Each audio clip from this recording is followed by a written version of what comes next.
বালাকান্ডম। নারদ রামকে নিখুঁত মানুষ হিসেবে বর্ণনা করেছেন, যিনি সাহসিকতা, ধৈর্য, বুদ্ধি এবং সততার মতো বিভিন্ন গুণাবলীর অধিকারী ছিলেন। তাঁর স্ত্রী কৈকে ইভসে করার জন্য তার ধগলে তীর্থঙ্করকে নির্বাসিত করেছিলেন, কিন্তু পরে যুদ্ধে রাবণকে পরাজিত করেছিলেন এবং স্ত্রী কৈফ্যুদ্ধারে পুনরুদ্ধার করেছিলেন। একজন ধার্মিক ঋষি বাল্মীকি একজন পাখিকে, ক্রাউঞ্চা পাখিকে হত্যা করতে দেখেছিলেন। করুণায় উদ্বুদ্ধ হয়ে তিনি এই কাজের নিন্দা করে একটি শ্লোক রচনা করেছিলেন। পরে ব্রহ্মা আবির্ভূত হন, শ্লোকের প্রশংসা করেন এবং বাল্মীকিকে সেই ছন্দের মধ্যে সমগ্র রামায়ণ মহাকাব্য রচনা করার দায়িত্ব দেন। বাল্মীকি তা গ্রহণ করেন। ধ্যানের মধ্যে বসে বাল্মীকি তাঁর সামনে রামের গল্পের একটি দর্শন লক্ষ্য করেন। তারপর তিনি রামের জীবনের ইতিহাস লিপিবদ্ধ করেন, যার মধ্যে তাঁর জন্ম, পরাক্রম, দয়া এবং সৎকর্মের পাশাপাশি রাবণের বিরুদ্ধে তাঁর সংগ্রাম এবং শেষ পর্যন্ত সীতার পুনরুদ্ধার এবং রাবণের পরাজয় অন্তর্ভুক্ত ছিল। বাল্মীকি চতুশ্লোক নিয়ে রামায়ণ রচনা করেছিলেন এবং 6টি কাণ্ডে বিভক্ত ছিলেন। তিনি তাঁর শিষ্য কুশ ও লবকে এটি শিখিয়েছিলেন, যারা সঙ্গীত ও কবিতায় পারদর্শী ছিলেন। ভাইরা সন্ন্যাসীদের একটি সমাবেশের সামনে মহাকাব্যটি পরিবেশন করেছিলেন, যারা তাদের অভিনয়ের প্রশংসা করেছিলেন এবং তাদের তামায়ণ। কৌশল রাজ্যের রাজধানী অযোধ্যা শহরটি মনু দ্বারা প্রতিষ্ঠিত একটি সমৃদ্ধ মহানগর। এটি একটি সুন্দর এবং সমৃদ্ধ শহর। দৈর্ঘ্যটি যোজনা দীর্ঘ এবং তেঢ, সুপরিকল্পিত রাস্তা, দোকান এবং বাগান সহ। রাজা দাকারথ শহরটি শাসন করেন, যা দক্ষ কারিগর, ব্রাহ্মণ এবং যোদ্ধাদের দ্বারা পূর্ণ। রাজা দশরথ ধার্মিক ও সুখী অধিবাসীদের দ্বারা পরিপূর্ণ একটি শহর অযোধ্যা শাসন করতেন। জনগণ বেদগুলিতে পারদর্শী ছিল, ত্যাগ স্বীকার করত। 4টি সামাজিক শ্রেণী ছিল সামঞ্জস্যপূর্ণ। ব্রাহ্মণরা নেতৃত্ব দিতেন। শহরটি দশরথের জ্ঞানী নেতৃত্ব দ্বারা পরিচালিত, যা তার নাগরিকদের জন্য শান্তি। রাজা দাকার্থের 8 জন জ্ঞানী পরামর্শদাতা এবং অন্যান্য অসংখ্য উপদেষ্টা ছিলেন, যারা তাকে ন্যায়সঙ্গতভাবে রাজ্য পরিচালনা করতে। তারা শিক্ষিত, বিনয় এবং নীতিতে দক্ষ ছিলেন। গুপ্তচরদের ব্যবহার করে বুদ্ধিমত্তাদের প্রজাদের রক্ষা করতেন। তাদের নির্দেশনায় রাজা প্রজ্ঞা, শাতি এবং সারা বিশ্বে বিখ্যাত হয়ে ওঠেন। রাজা দশরথ উত্তরাধিকারী ছাড়া পুত্রদের পাওয়ার জন্য একটি অশ্ব বলিদান করার সিদ্ধান্ত নেন। তিনি তাঁর ব্রাহ্মণ এবং মন্ত্রীদের সাথে পরামর্শ করেন, যারা তাঁকে এই অনুষ্ঠানটি চালিয়ে যাওয়ার বিষয়ে পরামর্শ দেন। রাজা তাঁর কর্মকর্তাদের। রাজার সারথি রাজা দাকারথকে একটি প্রাচীন গল্পের কথা বলেন, যেখানে অঙ্গের রাজা রোমপদ তীব্র খরার সম্মুখীন হন এবং ব্রাহ্মণদের কাছ থেকে সমাধান চান। তারা তাকে বিবণ্ডকের পুত্র ঋষিশৃঙ্গকে নিয়ে আসার এবং তাঁর কন্যার সাথে এক তরুণ ব্রাহ্মণের সাথে বিয়ে করার পরামর্শ দেয়, যিনি অযোধ্যার রাজা। তার পুরোহিত এবং দরবারীদের নির্দেশ দিয়েছিলেন যে একজন শক্তিশালী ব্রাহ্মণ সন্ন্যাসী ঋষিশৃঙ্গকে তাঁর আশ্রম থেকে দূরে সরিয়ে দেওয়ার জন্য তাঁকে গণিকা পাঠিয়ে শহরে নিয়ে আসুন। পরিকল্পনাটি সফল হয় এবং ঋষিশৃঙ্গকে শহরে নিয়ে আসা হয়, যেখানে তিনি রাজার কন্যা শান্তাকে বিয়ে করেন এবং ইন্দ্রের ক্রোধের কারণে সুমন্ত্রের পরামর্শে রাজা দাকার্থ ঋষিশৃঙ্গের সাহায্যে পুত্র লাভের চেষ্টা করেন। রাজা রম্পাদের সাথে দেখা করতে যান, যেখানে তিনি ঋষিশৃঙ্গ ও তার স্ত্রী সান্তাকে খুঁজে পান। রাজা দশরথ তার বংশ চিরস্থায়ী করার জন্য একটি পুত্রের আকাঙ্ক্ষা করে একটি ঘোড়া বলি দেওয়ার সিদ্ধান্ত নেন। তিনি অনুষ্ঠান পরিচালনার জন্য একজন ব্রাহ্মণ ঋষিশৃঙ্গকে নিয়োগ করেন এবং ব্যবস্থা ও প্রস্তুতির আদেশ নেন। বশিষ্ঠ সহ ব্রাহ্মণরা তাকে সাফল্যের আশ্বাস দেন এবং রাজা তার মন্ত্রীদের ঐতিহ্য অনুসারে অশ্ব বলিদানের মাধ্যমে সন্তান লাভের অভিপ্রায় নিয়ে শক্তিশালী রাজা বশিষ্ঠের সাথে পরামর্শ করেন, যিনি যজ্ঞ করতে রাজি হন। রাজা হাজার মানুষকে এই অনুষ্ঠানের জন্য প্রস্তুত হওয়ার নির্দেশ থেকে এবং বশিষ্ঠ বিভিন্ন দেশ থেকে বিভিন্ন রাজাকে উপস্থিত থাকার জন্য ডেকে পাঠান। সবকিছু ঠিকঠাক রেখে রাজা তার স্ত্রীদের সাথে ঋষিশৃঙ্গ ও ব্রাহ্মণদের নেতৃত্বে সারায়ু নদীর উত্তর তীরে রাজা দাকার্থের শক্তিশালী অশ্ববলি অনুষ্ঠিত হয়েছিল। এই অনুষ্ঠানটি ৩ দিন ধরে চলেছিল। বিভিন্ন রীতিনীতি এবং দেবতাদের উৎসর্গ করা হয়েছিল। রাজা তাঁর পুরোহিতদের জমি অনুদান দিয়েছিলেন, যারা তাঁকে সন্তুষ্ট ও আশীর্বাদ করেছিলেন, ভবিষ্যদ্বাণী করেছিলেন যে তার ব্রহ্মাকে একটি অনুষ্ঠানের মাধ্যমে রাজা দশরথকে পুত্র অর্জনে সাহায্য করতে বলা হয়। কিন্তু ব্রহ্মা সিদ্ধান্ত নেন যে রাবণকে হত্যা করার জন্য বিশ্বের মানববুদ্ধি হিসাবে জন্ম নিতে হত্যা ও মানুষের উপর অত্যাচার চালাচ্ছে। বিষ্ণু রাজি হন এবং নিজেকে 4টি ভাগে বিভক্তারা বিষ্ণুর সিদ্ধান্তের প্রশংসা করেন।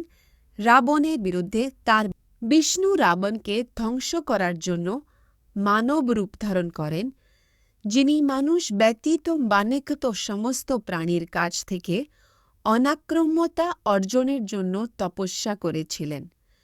বিষ্ণু রাজা দশরথকে তাঁর পিতা হিসাবে বেছে নেন। তাঁর স্ত্রীদের মাধ্যমে এই ঘটনাটি রাজা দশরথের পুত্র ভগবান রামের জন্মের দিকে পরিচালিত করে। এই ঘটনাটি এখানে 4 শব্দের পাঠ্যের সারসংক্ষেপ রয়েছে। ব্রহ্মার নেতৃত্বে দেবতারা ভগবান বিষ্ণুকে সাহায্য করার জন্য বানরের রূপ নিয়ে শক্তিশালী প্রাণী তৈরি করেছিলেন। ইন্দ্র, সূর্য, বৃহস্পতির পুত্র এবং অন্যান্য দেবতাদের সহ এই প্রাণীরা অবিশ্বাস্য শক্তি এবং ক্ষমতা নিয়ে জন্মগ্রহণ করেছিলেন। তারা বানরের পালের নেতা হয়ে ওঠে। পাহাড় এবং রাজা দাকার তাঁর অশ্ববলিদান সম্পন্ন করেন এবং তার পুত্র রাম, ভরত, লক্ষ্মণ এবং শত্রুঘ্নকে দীক্ষা দেন, যারা ঐশ্বরিক গুণাবলী নিয়ে জন্মগ্রহণ করেন। রাজা তাদের জন্ম ও নামকরণ অনুষ্ঠান উদযাপন করেন এবং পরে সন্ন্যাসী বিশ্বামিত্রকে অযোধ্যায় একটি সফরের জন্য আমন্ত্রণ জানান।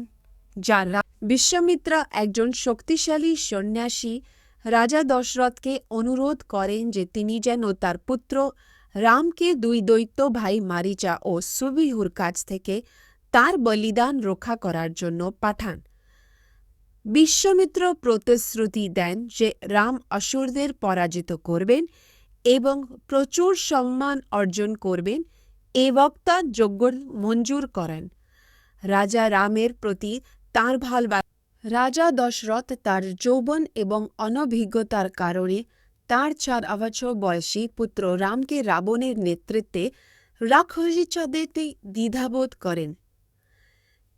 ঋষি বিশ্বামিত্র তাঁকে রামকে ছেড়ে দেওয়ার জন্য প্ররোচিত করার চেষ্টা করেন, কিন্তু দশরথ অস্বীকার করে বলেন যে তিনি রাবণের মুখোমুখি হতে পারেন না। রামকে চলে যেতে বলা হলে কিককের পুত্র রেগে যায়, তাকে প্রতিশ্রুতি মিথ্যা বলে। জ্ঞানী ঋষি বশিষ্ঠ রামের গুণ ও দক্ষতার কথা উল্লেখ করে হস্তক্ষেপ করেন এবং রাজাকে তাঁর কথা ত্যাগ না করার আহ্বান জানান। তিনি রাজাকে মনে করিয়ে দেন যে রাম রাক্ষসদের থেকে নিজেকে রক্ষা করতে সক্ষম। রাজা ডাকার্ত রামকে বৈশিষ্ট্যের হাতে তুলে দেন, যিনি তাকে বল এবং অতিবল সংগ্রহ থেকে মন্ত্র ও বিজ্ঞান শিক্ষা দেন। এই শিক্ষাগুলি রামকে বিভিন্ন ক্ষেত্রে অপরাজেয়তা এবং অতুলনীয় ক্ষমতা প্রদান করে। তার নতুন শক্তিতে রামকে শরতের সূর্যের মতো উজ্জ্বল দেখা যায়। ভাইয়েরা বৈশিষ্ট্যের সাথে যাত্রা চালিয়ে যাওয়ার আগে সরাইয়ের তীরে রাম ও লক্ষণের সঙ্গে প্রচুর সম্পদের অধিকারী সন্ন্যাসী বিক্রমিত্রের দেখা হয়, যিনি তাদের শিবের একটি পবিত্র আশ্রমে নিয়ে যান। এই আশ্রমে হাজার দশক ধরে তপস্বীরা বসন পরিদর্শনের পর রাম ও তার ভাই সেখানে রাত কাটান, সন্ন্যাসীদের কাছ থেকে আতিথেয়তা উপভোগ করেন এবং তাদের সন্ধ্যার প্রার্থনা। রাম বিক্রমিত্র এবং অন্যান্য সন্ন্যাসীদের সাথে মানস পুকুর অতিক্রম করে, যা সরজু নদীতে প্রবাহিত হয়। তারপরে তারা হিংস্র জন্তু ও পাখিতে আক্রান্ত একটি ভয়ঙ্কর বনের মুখোমুখি হয়। বিক্রমিত্র ব্যাখ্যা করেছেন যে এই বনটি একসময় দুটি সমৃদ্ধ প্রদেশ ছিল, তবে এখন দুষ্ট যক্ষিণী তারক দ্বারা শাসিত হয়, যাকে এই রাঘর একজন মহিলা যক্ষ তারকের শক্তি নিয়ে প্রশ্ন তোলেন, যাকে ব্রহ্মার দ্বারা অপরিসীম ক্ষমতা দেওয়া হয়েছিল, কিন্তু পরে একজন দুষ্ট ব্যক্তি হওয়ার অভিশাপ দেওয়া হয়েছিল। বিঘ্নামিত্র অতীতে অন্যান্য শাসকদের দুষ্ট মহিলাদের হত্যা করার উদাহরণ উল্লেখ করে।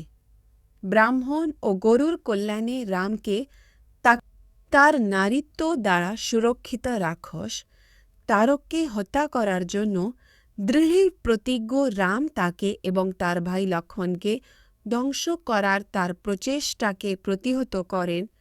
তারকের বিভ্রমের দ্বারা প্রভাবিত হওয়ার পরে রাম তাকে তীর দিয়ে হত্যা করেন।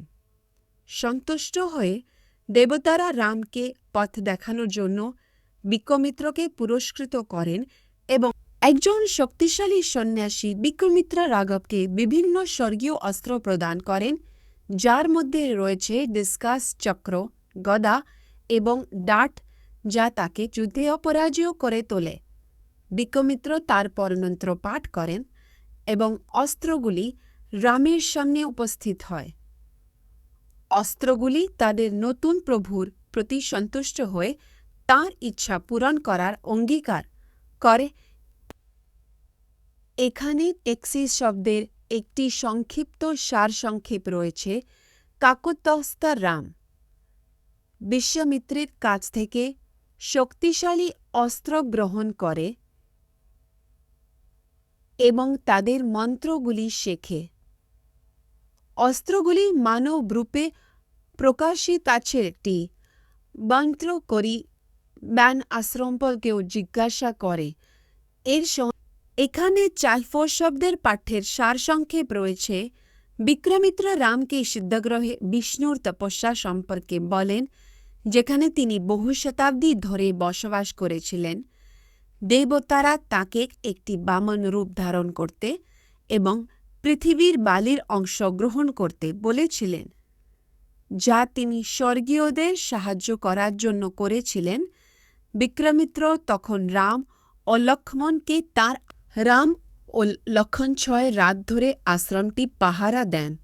সন্ন্যাসী বিক্রমিত্রকে অসুরদের হাত থেকে রক্ষা করেন। যখন রাক্ষস মারিচা ও সুবাহু আক্রমণ করেন, তখন রাম তাদের পরাজিত করার জন্য শক্তিশালী জাদুর তীর ব্যবহার করেন, যজ্ঞ রক্ষা করেন এবং বিক্রমিত্র সহ সাধুদের কাছ থেকে প্রশংসা অর্জন করেন। রাম ও লক্ষণ সন্ন্যাসী বিক্রমিত্রের সঙ্গে দেখা করেন, যিনি তাদের মিথিলায় একটি যোগ দেওয়ার আমন্ত্রণ জানান। তাঁরা বিক্রমিত্র ও অন্যান্য ঋষিদের সঙ্গে রওনা হন। তাদের অনুসরণ করেন ভক্তরা। পথে রাম বিক্রমিত্রকে জিজ্ঞাসা করেন যে তারা কোন অঞ্চলের মধ্য দিয়ে যাচ্ছেন। এদিকে একটি গল্প বলা হয় যে রাজার মেয়েরা বাতাসের দেবতা বায়ুকে রাজা কুকনাভার কন্যাদের সঙ্গে বায়ু খারাপ আচরণ করে, কিন্তু তাদের বাবা তাকে ক্ষমা করে দেন। রাজা তখন তার কন্যাদের ব্রহ্মদত্তের সাথে বিবাহ বন্ধনে, যিনি একজন ধার্মিক সন্ন্যাসী, যাকে তার ব্রহ্ম তপস্যা দ্বারা একজন ধার্মিক পুত্র দেওয়া হয়েছে, ব্রহ্মদত্ত শতকন্যাকে বিয়ে করেন এবং তাদের কুটিলতা থেকে একজন শক্তিশালী সন্ন্যাসী বিঘ্বামিত্র রামকে তার বংশ সম্পর্কে বলেন, যিনি কুক থেকে জন্মগ্রহণ করেছিলেন এবং গধি থেকে এসেছিলেন। তিনি তার বোন কাকিকির কথা উল্লেখ করেছেন, যিনি একটি নদীতে পরিণত হয়েছিলেন, এবং ব্যাখ্যা করেছেন যে কেন তিনি তার বলিদান সম্পূর্ণ করতে সিদ্ধক্রমে এসেছিলেন। বিক্রমিত্র রামকে গঙ্গার উৎপত্তি সম্পর্কে বলেন, পর্বতের রাজা হিমতের 2 কন্যা রয়েছে, গঙ্গা ও উমা। দেবতারা তাদের কাজে সাহায্য করার জন্য গঙ্গা হিমবতের কাছে চেয়েছিলেন। বিঘ্বামিত্র রাম ও লক্ষ্মণের কাছে মহাদেব ও উমার গল্পটি বর্ণনা করেছেন। মহাদেবের প্রাণবন্তলল একটি পর্বত, নলের বন এবং কার্তিকে তৈরি করেছিল, কিন্তু তার স্ত্রী 10 বছর পরেও নিঃসন্তান ছিলেন। দেবতারা তাকে উমার সাথে তপস্যা করতে বলেছিলেন এবং তাদের কার্তিকেয় ও ভাগীরথী গঙ্গা ছিল।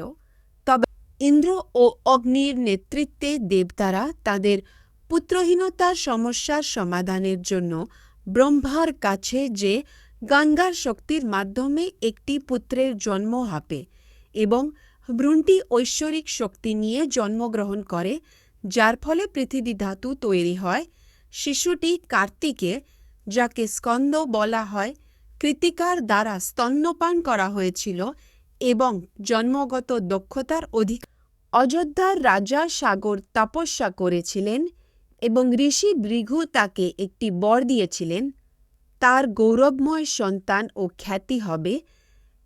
এক স্ত্রী তার বংশ চিরস্থায়ী করার জন্য একক পুত্রের জন্ম দিতেন এবং অন্য স্ত্রী ঠাওরার পুরো ছেলে অসম্পঞ্জের আচরণ দুষ্ট হয়ে ওঠে, যার ফলে তাকে শহর থেকে বহিষ্কার করা হয়।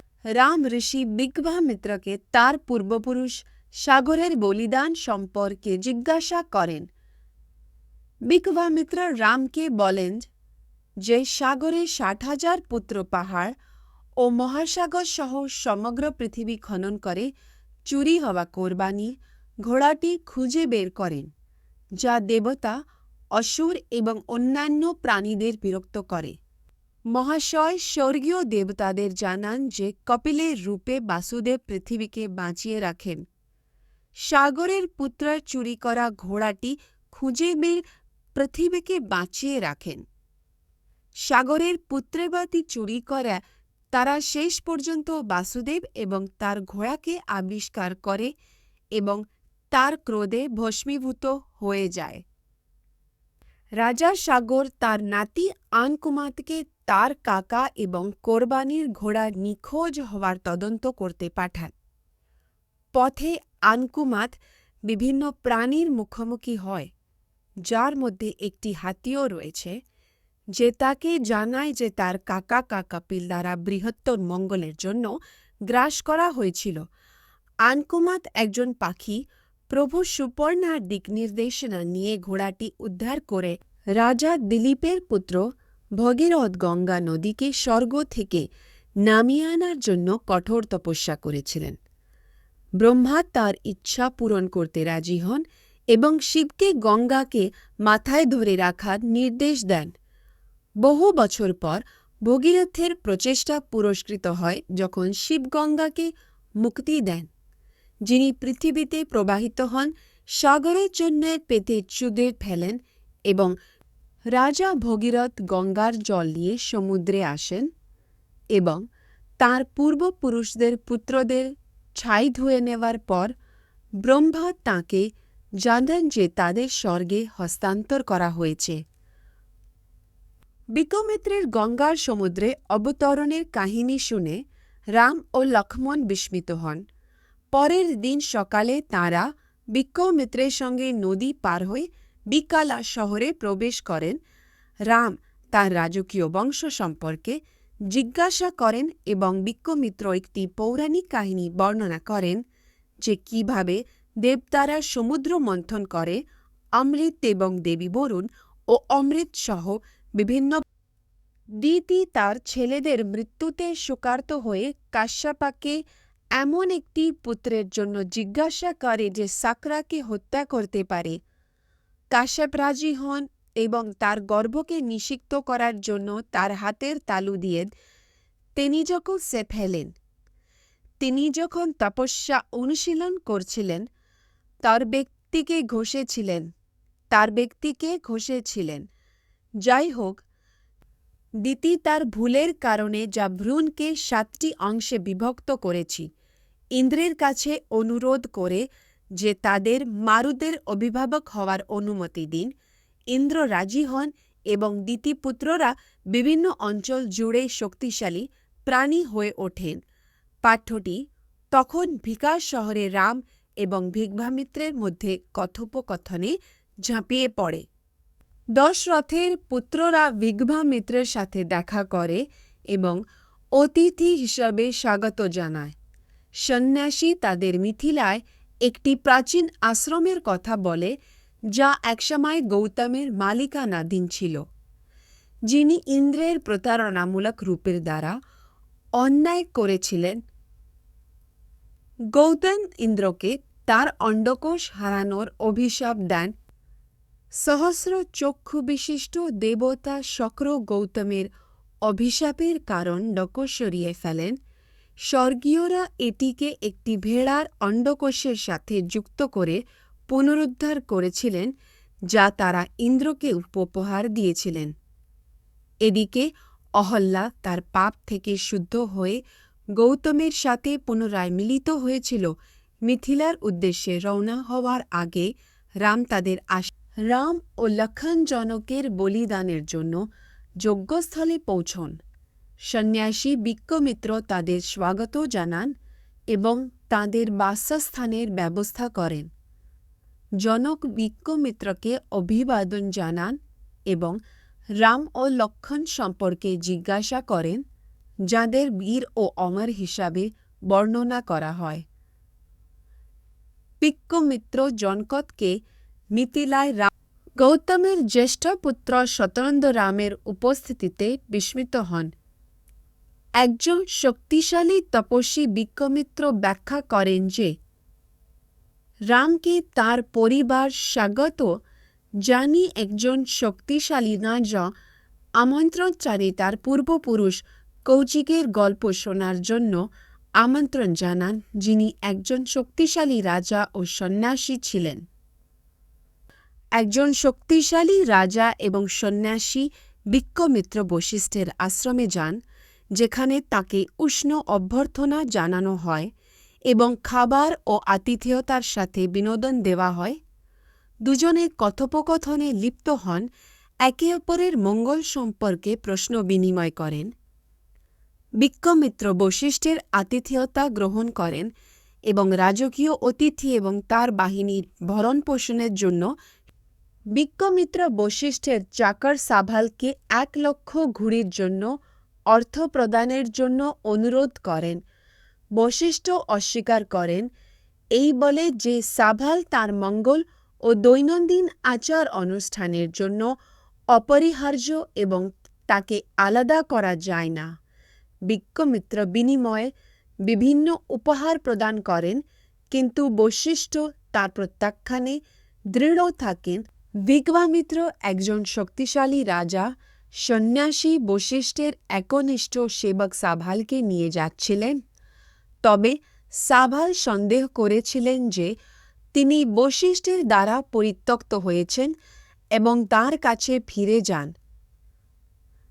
বশিষ্ঠ ব্যাখ্যা করেছিলেন যে তিনি বিঘ্বামিত্রের শক্তির বিরুদ্ধে তাকে রক্ষা করতে পারবেন না, তবে সাভাল ব্রাহ্মণদের উচ্চতর শক্তি বশিষ্ঠের শক্তিতে বিক্রমিত্রের সেনাবাহিনী ধ্বংস হয়ে যায়।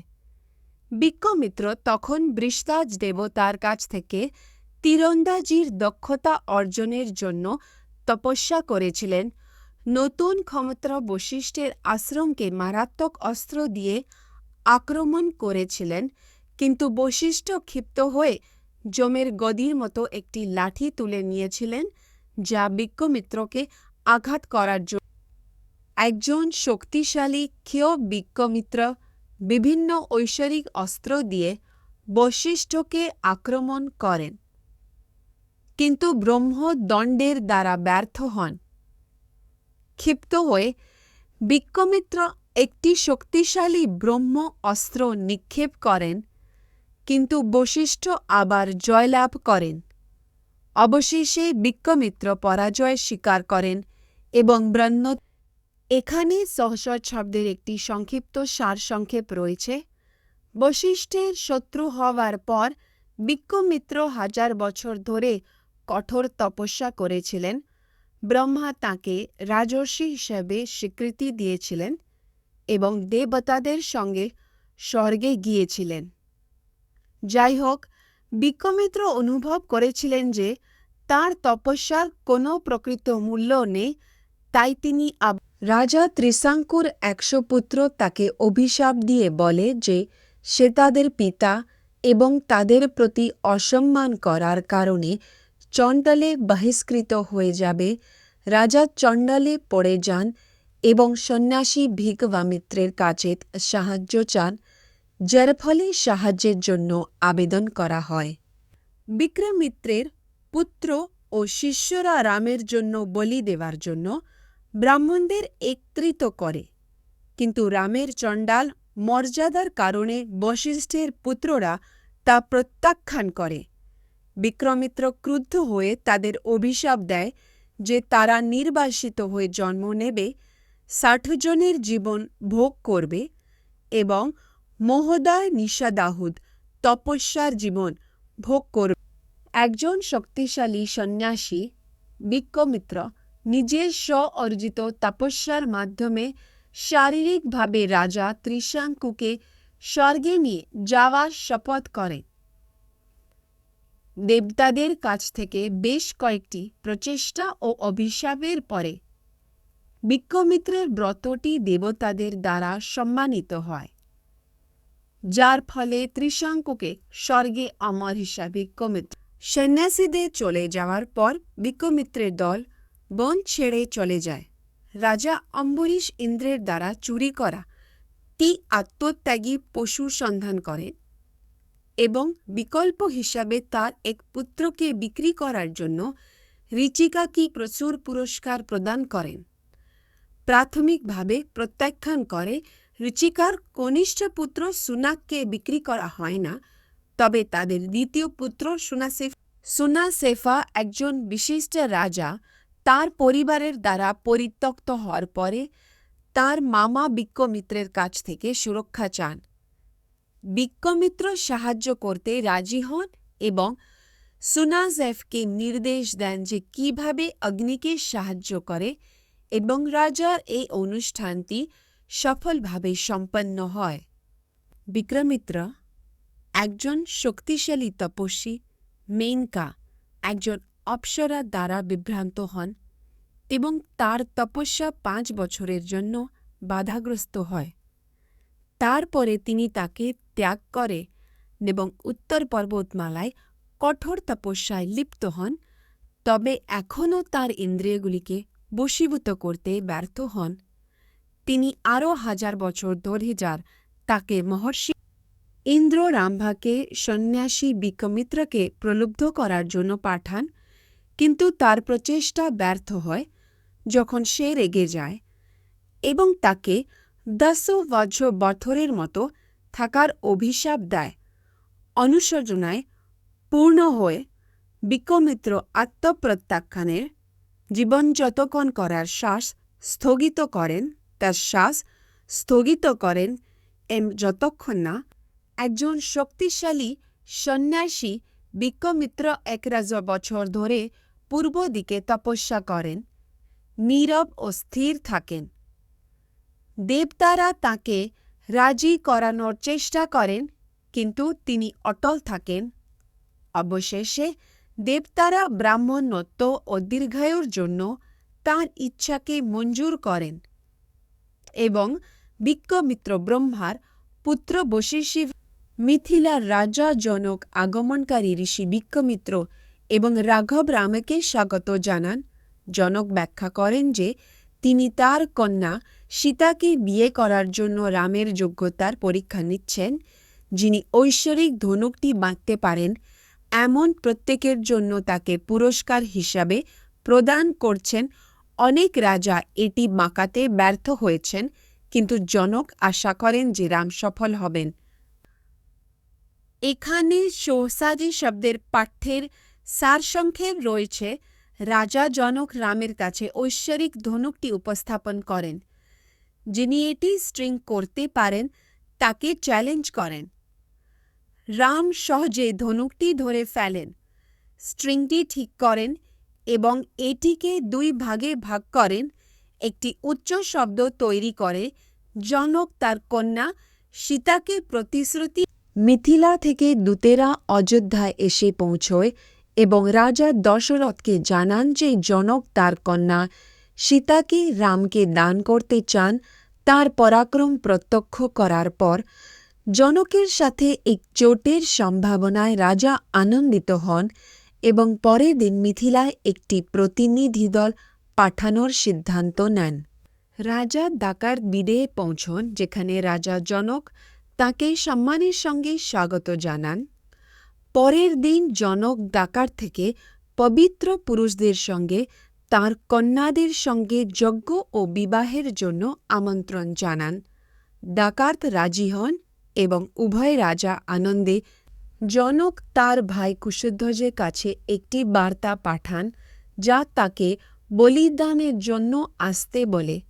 কুশধ্বজ জনক অনুরোধ করেন যে তিনি অযোধ্যায় রাজা ইক্ষ্বাকুকে অনুষ্ঠানে নিয়ে আসুন। বশিষ্ঠ ইক্ষ্বাকুর বংশের বর্ণনা দেন, যা মনু ও ব্রহ্মার কাছে ফিরে আসে। এর উদ্দেশ্য হল দাশরথের পুত্র রাম ও লক্ষ্মণের জন্য মিথিলার কাছ থেকে জনক বশিষ্ঠের কাছে তার রাজকীয় বংশের কথা ব্যাখ্যা করেন, যিনি মিমি থেকে শুরু করেন নিজের পর্যন্ত লিখিত জন্মের রাজাদের সন্ধান করেন। তারপর তিনি তার দুই কন্যা সীতা ও উর্মিলাকে রাম ও লক্ষ্মণের স্ত্রী হিসাবে প্রস্তাব দেন। তৃতীয় দিনে তাদের বিবাহ অনুষ্ঠান সম্পন্ন করার প্রতিশ্রুতি দিয়ে যখন ফাল্গুন আরোহণ করেন। বিশ্বমিত্র ও বশিষ্ঠ জনকে তার কন্যাদের রামের ভাই ভরত ও শত্রুঘ্নকে বিয়ে করার জন্য অনুরোধ করেন। এই ধরনের শক্তিশালী ঋষিরা তার পরিবারের সঙ্গে জোট করতে চান। রাম সহ রাজা দ্বারকার্থের পুত্ররা রাজা জনকের কন্যাদের সাথে একটি বিবাহ অনুষ্ঠানে মিথিলায় পৌঁছায়। বশিষ্ঠ বিবাহ অনুষ্ঠান সম্পাদন করে এবং রাজার অনুমতি পাওয়ার পরে সীতাকে কর্তব্যরত অংশীদার হিসেবে রামের হাতে তুলে দেয়। অন্যান্য ভাইরাও জনকের কাছ থেকে তাদের কনেদের গ্রহণ করে এবং চার দম্পতিরাই অধ্যাদেশনে বিবাহ বন্ধ হয়। অনুষ্ঠান রাজা দশরথ মিথিলার প্রভু বৈদেহকে নিয়ে তার রাজধানীর উদ্দেশ্যে রওনা হওয়ার প্রস্তুতি নিচ্ছেন। পথে তাঁরা সাধু ও পরিচারকদের সঙ্গে যোগ দেন। হঠাৎ প্রবল বাতাস বয়ে যায়, যা বিশৃঙ্খলা সৃষ্টি করে, কিন্তু বশিষ্ঠ রাজাকে আশ্বস্ত করেন যে এটি শান্তির লক্ষণ। তারা শীঘ্রই যমদগ্নির পুত্র রামের মুখোমুখি হন, যিনি তার কুড়াল ও ধনুক। যমদগ্নির শক্তিশালী পুত্র পরশুরাম রামকে চ্যালেঞ্জ জানাতে এবং তার শক্তি পরীক্ষা করতে রাজা দাশরথের দরবারে আসেন। তিনি রামকে অপরিসীম শক্তির একটি ধনুক প্রদান করেন, যা পূর্বে বিষ্ণুর মালিকানাধীন ছিল এবং এক প্রতিযোগিতায় রুদ্রকে পরাজিত করেছিল। রাম যদি এই ধনুকটি প্রসারিত করতে পারেন, ভার্গবের অবমাননায় ক্রুদ্ধ হয়ে রাম ভৃগুর ধনুক তুলে নিয়ে শত্রু শহরগুলি জয় করতে স্বর্গীয় এবং সাধুরা রামের কৃতিত্ব প্রত্যক্ষ করতে জড়ো হয়, অন্যদিকে ভার্গব তার শক্তি দূর হওয়ার কারণে শূন্য হয়ে যায়। সে পরাজয় স্বীকার করে এবং মহেন্দ্র পর্বতের দিকে রওনা হয়। রামের প্রস্থানের পর রাজা দাকার তাঁর সেনাবাহিনী নিয়ে অযোধ্যায় ফিরে আসেন এবং নাগরিকদের দ্বারা তাকে স্বাগত জানানো হয়।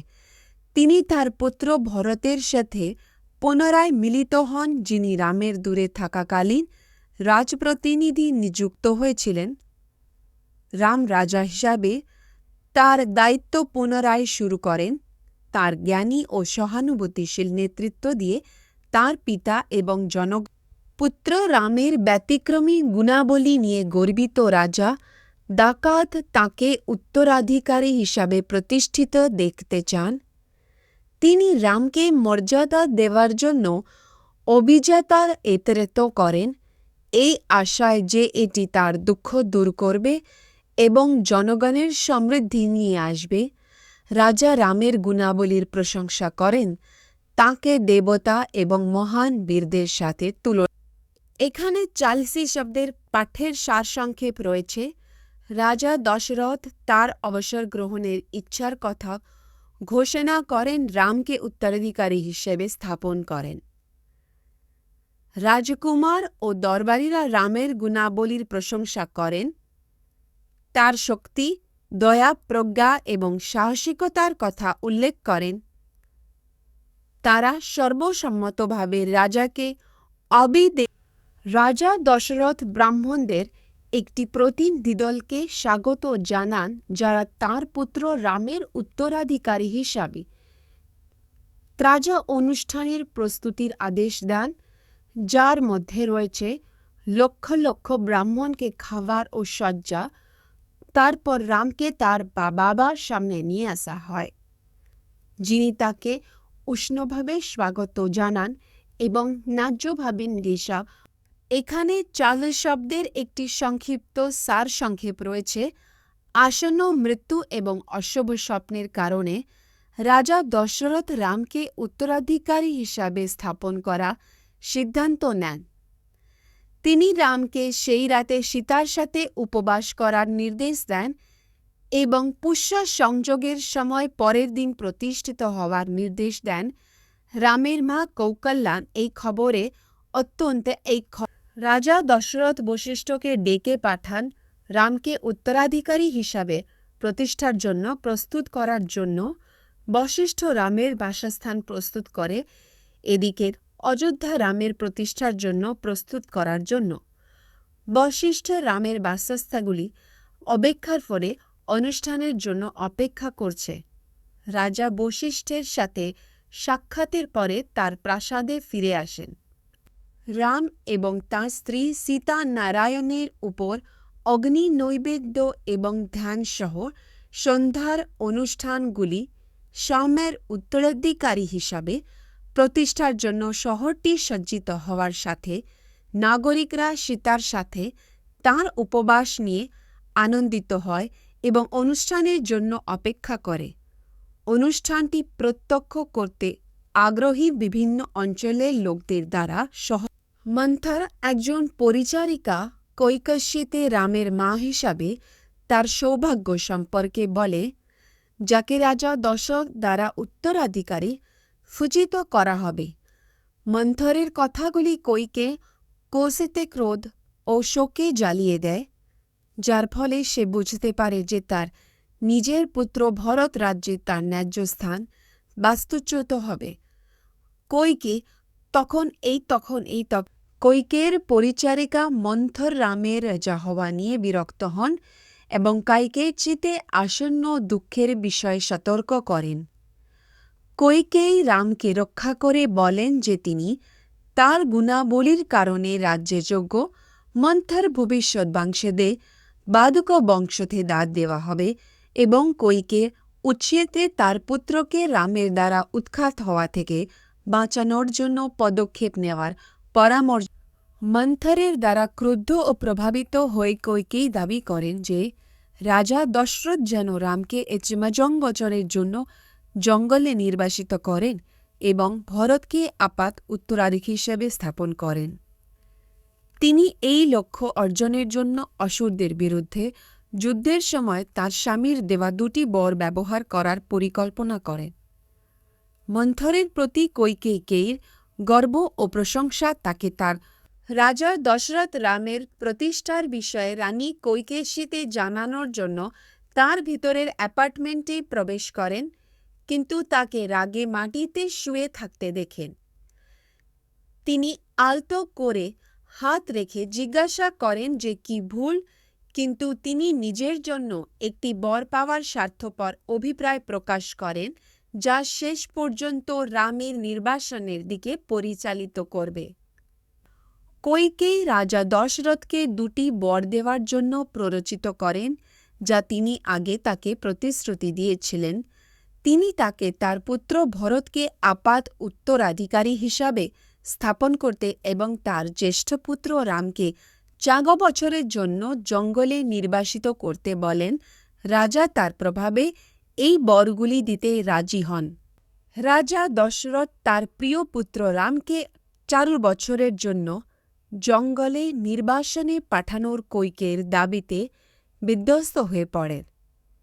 তিনি তার উদ্দেশ্য নিয়ে প্রশ্ন তোলেন এবং তাকে সতর্ক করেন যে এই ধরনের কাজ তাদের পরিবারের জন্য লজ্জা ও ধ্বংস নিয়ে আসবে, কিন্তু সে দৃঢ়প্রতিজ্ঞ থাকে। রামকে নির্বাসনে বিরক্ত হয়ে রাজা দশরথ কৈকেয়ীকে তার দাবি অনুসরণ না করার জন্য অনুরোধ করেন। তিনি স্বর্গের বাসিন্দাদের দ্বারা লজ্জার এবং তার পুত্রকে হারানোর আশঙ্কা করেন। তার অনুরোধ সত্ত্বেও কৈকেয়ী দৃঢ় থাকেন এবং রাত নামার সাথে সাথে রাজা শোকে অজ্ঞান হয়ে পড়েন। রাজা দশরথের রামকে নির্বাসনে প্রত্যাখ্যানে হতাশ হয়ে কৈকেয়ী তাকে তার প্রতিশ্রুতি পূরণ করতে এবং রামের পরিবর্তে ভরতকে রাজা হিসাবে স্থাপন করার জন্য অনুরোধ করে। রাজা দুঃখ ও অপরাধবোধে অভিভূত হয়ে কৈকেয়ীর হাত এবং তার পুত্র ভরতকে ত্যাগ করেন। এদিকে প্রধান পুরোহিত বশিষ্ঠ পবিত্র বস্তু এবং একটি শোভাযাত্রা, ব্রাহ্মণ, পরামর্শদাতা, সেনাপতি, বণিক এবং রাজকীয় পুরোহিত রামের প্রতিষ্ঠার জন্য প্রাসাদে গেটে অপেক্ষা করছিলেন। রথে সুমন্ত্র প্রাসে তাদের জানিয়েছিলেন। এদিকে ঘুমন্ত রাজা দশরথকে জাগিয়ে তুলতে সুমন্ত্র প্রাসাদে প্রবেশ করেছিলেন। সুমন্ত্র রামের অ্যাপার্টমেন্টে এসে তাকে জানায় যে তার বাবা এবং কৈকেয়ী তাকে দেখার জন্য অপেক্ষা করছেন। রাম সীতাকে নিয়ে সভার উদ্দেশ্যে রওনা হন, যেখানে তাকে উত্তরাধিকারী হিসাবে প্রতিষ্ঠিত করা হবে। জনতা রামের প্রস্থান প্রত্যক্ষ করতে জড়ো হয়, ফুল বর্ষণ করে। পথে লোকেরা তাদের আনন্দ রাজ্যে এবং বন্ধুদের সঙ্গে আনন্দে মেতে উঠে রাম একটি সজ্জিত রথে করে শহরে প্রবেশ করেন। রাস্তাটি সুগন্ধি, ফুল এবং খাবারে ভরে যায় এবং সমস্ত বর্ণের লোকেরা রামকে আশীর্বাদ করে। যেখানে তার বাবার প্রাসাদে যান, যেখানে তার অনুগামীরা তাকে স্বাগত জানায়। যারা রাম তার বাবা রাজা দশরথের সঙ্গে দেখা করেন। শত্রুদের ধ্বংসকারী রামকে তার সৎমা কৈকেয়ী জঙ্গলে নির্বাসিত করেন, যিনি রাজা দশরথকে নির্বাসনের আদেশ দেওয়ার জন্য কারসাজি করেছেন। তার দুঃখ সত্ত্বেও রাম তার প্রতিশ্রুতি পূরণ করতে এবং নম্রতার সাথে চলে যেতে দৃঢ়প্রতিজ্ঞ, এমনকি তার বাবার ইচ্ছা পূরণের জন্য তার রাজ্য, স্ত্রী এবং জীবন। রামের মা কৌকল্যা জানতে পারে যে তার ছেলেকে 40 বছরের জন্য জঙ্গলে নির্বাসিত করা হবে এবং সে বিলাপ করতে শুরু করে। সে তার কষ্ট প্রকাশ করে, অনুভব করে যে রামকে ছাড়া তার জীবন শূন্য এবং সে চলে গেলে কি হবে এই ভয়ে। সে রামকে না যেতে রাজি করানোর চেষ্টা করে, তাকে একটি আসন এবং খাবার দেয়, কিন্তু রাঘব তার বাবার আদেশ মেনে চলে। রামের আসন্ন নির্বাসনে বিচলিত হয়ে লক্ষ্মণ কৌকল্যাকে রামের পরিবর্তে নিজের এবং লক্ষ্মণ জানিয়েছিলেন যদি কেউ তাদের বিরোধিতাকে নিজের এবং লক্ষ্মণের জন্য রজনবটি দিয়েছিলেন। যাই হোক, রাম তার পিতার আদেশ অনুসরণ করার জন্য জোর দিয়েছিলেন। মহান বীরদের উদাহরণ উল্লেখ করে রাম লক্ষ্মণকে রাজা হিসাবে তার প্রতিষ্ঠার প্রস্তুতি বন্ধ করতে এবং পরিবর্তে তাকে জঙ্গলে নির্বাসনের জন্য প্রস্তুত করতে রাজি করা ভাগ্য দ্বারা চালিত কৈকেয়ীর দৃঢ় সংকল্পকে উদ্ধৃত করে। রাম জোর দিয়ে বলেন যে নিয়তি মানুষের নিয়ন্ত্রণ বাইরে এবং তিনি তা অমান্য করতে বাধ্য হন। লক্ষ্মণ রামের রাজ্য ছেড়ে নির্বাসনে যাওয়ার সিদ্ধান্ত মেনে নিতে অনিচ্ছুক। তিনি যুক্তি দেন যে রামের পুণ্য তার পিতার প্রভাব, বিশেষত কৈকেয়ীর প্রভাব দ্বারা বিপদগামী হয়েছে। লক্ষ্মণ রাজ্যকে রক্ষা করার এবং প্রয়োজনে নিয়তিকে ব্যর্থ করার অঙ্গীকার করেন, তবে শেষ পর্যন্ত তার পিতার আদেশ অনুসরণ করার জন্য রামের সিদ্ধান্তকে সম্মান করে। রামের মা কৌশল্য তাকে নির্বাসনী থেকে বিরোধ করার চেষ্টা করে, কিন্তু সে তার বাবার আদেশ পালন করার জন্য জোর দেয়।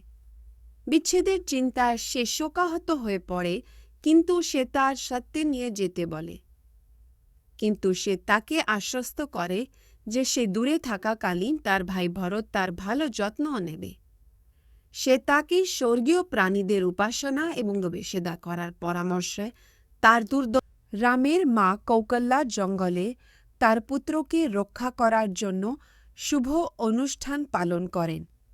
তিনি বেদ ও ব্রাহ্মণ সহ বিভিন্ন দেবদেবীদের ডাকেন তাকে ক্ষতি থেকে রক্ষা করার জন্য। চোখে অশ্রু নিয়ে তিনি রামকে দেবতাদের এবং তা নিজের পুণ্যের উপর তাঁর মঙ্গলভার অর্পণ করেন। কৈকেয়ীর কাছে তার বাবার প্রতিশ্রুতির কারণে রামকে জঙ্গলে নির্বাসিত করা হয়েছে এবং এখন সীতাকে নিয়ে চলে যাওয়ার প্রস্তুতি নিচ্ছেন। সীতা রামের চলে যাওয়ার বিষয়ে দুঃখিত এবং উদ্বিগ্ন, কিন্তু তিনি তাকে অযোধ্যায় থাকতে এবং একটি পুণ্যময় জীবনযাপন করার নির্দেশ দেন। নিজের প্রয়োজনের চেয়ে ভরতের চাহিদাগুলিকে বৈদেহী সীতা বোনের কষ্ট এবং বিপদ সত্ত্বেও রাঘবের সাথে নির্বাসনে যাওয়ার ইচ্ছা প্রকাশ করে। সে যুক্তি দেয় যে একজন স্ত্রীর কর্তব্য হল তার স্বামীকে অনুসরণ করা, এমনকি অনেক দূর পর্যন্ত, এবং সে জঙ্গলে তার সাথে থাকতে পেরে খুশি হবে, কঠোর অনুশীলন করবে এবং তার প্রয়োজনগুলি দেখাশোনা করবে। রাম সীতাকে তার সাথে বনে যেতে বাধা দেওয়ার চেষ্টা করে বন্য প্রাণীর বিপদ, প্রতিকূল জলবায়ু এবং খাদ্য ও জল খুঁজে পাওয়ার অসুবিধা সহ এর কষ্টের বর্ণনা দিয়েছেন। রামের স্ত্রী সীতা জঙ্গলে তার সাথে যোগ দিতে আগ্রহী। সে বিশ্বাস করে যে তার স্বামীর সাথে থাকা তার সুরক্ষা এবং সুখ নিয়ে আসে। জঙ্গলে বসবাসের কষ্টগুলি জানা সত্ত্বেও সীতা নিজেকে বিশ্বাস করে যে রামের সাথে তার সাথে নিয়ে যাওয়ার জন্য অনুরোধ করে, কিন্তু সে প্রত্যাখ্যান করে, যার ফলে সীতা বিচলিত হয়ে পড়ে। সীতা রামকে নির্বাসনে অনুসরণ করার জন্য দৃঢ় প্রতিজ্ঞ, তার বিচ্ছেদের জন্য বিলাপ করে এবং তাকে ছাড়া না যাওয়ার জন্য অনুরোধ করে। সে কষ্ট সহ্য করার প্রতিশ্রুতি দেয়।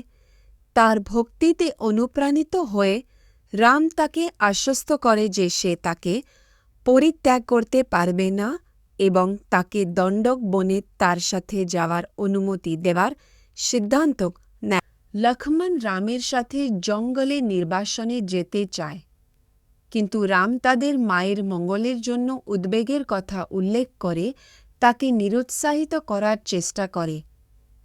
লক্ষ্মণ রামের প্রাসাদে আমন্ত্রিত একজন ব্রাহ্মণ সুযোগের কাছে যান। রাম তার উপর উপহার বর্ষণ করেন এবং লক্ষ্মণকে বিভিন্ন ব্রাহ্মণ ও নির্ভরশীলদের মধ্যে সম্পদ বিতরণ করেন। লক্ষ্মণ মাগধা, গরু এবং রত্নসহ সম্পদ বিতরণ করেন। ত্রিজাতা নামে একজন দরিদ্র ব্রাহ্মণও সফলভাবে একটি লাঠি ছোড়ার পরে গরুর অনুদান, যার ফলে রাম, সীতা ও লক্ষ্মণের সঙ্গে অযোধ্যায় তার পিতা দশরথের সঙ্গে দেখা করার জন্য রওনা হন। শহরের লোকেরা রামের চলে যাও তাতে দেখা করেন, যিনিও বিচলিত এবং তাকে নির্দেশ দেন যেন তিনি তাদের বাবাকে তার আগমনের কথা জানান। রাম তার ভাই লক্ষ্মণ ও সীতার সঙ্গে তাদের বাবা রাজা দশরথকে জানান যে কইকেয়ীর ইচ্ছা অনুযায়ী তারা বনের উদ্দেশ্যে রওনা হবেন। রাজা দুঃখ ও শোকে অভিভূত হয়ে পড়েন, কিন্তু রাম তাকে আশ্বস্ত করেন যে তিনি 14 বছর জঙ্গলে থাকার প্রতিশ্রুতি পূরণ করবেন। রাজা দশরথকে পরিত্যাগ করার জন্য এবং রামের পরিবর্তে তার পুত্র ভরতকে রাজা করার জন্য সুমন্ত্র কইকে উচিতে তিরস্কার করে।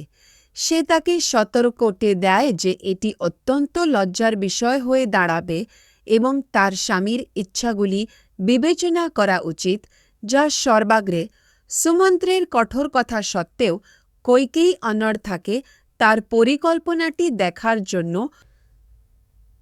রাজা দশরথ হেমন্ত্রকে রামের জন্য একটি সেনাবাহিনী প্রস্তুত নেয় আরলের জন্য একটি সেনাবাহিনী প্রস্তুত করার নির্দেশ দেন। যখন তিনি রামকে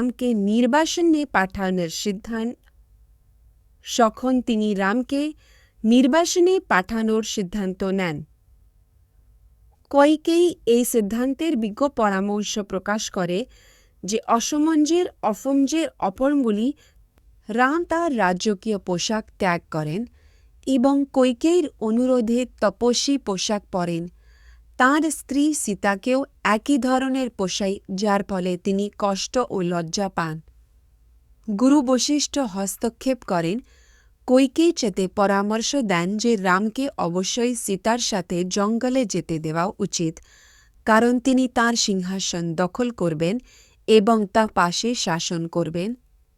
সীতা যখন সন্ন্যাসীর ছদ্মবেশ ধারণ করেন, তখন রামের পিতা রাজা দশরথ ক্ষিপ্ত হয়ে ওঠেন।